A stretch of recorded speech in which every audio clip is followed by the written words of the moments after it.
Welcome. Today we're going to talk about something we all need, sleep. I'm joined by César Jayaro, a clinical psychologist specializing in sleep disorders, to explore why sleep is so important and how it impacts in our mental and physical health.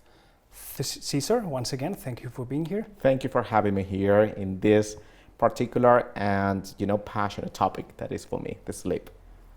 Because it is very important. So, if you allow me, let's start from the very beginning. Why sleep is so important for our health, both physically and mentally?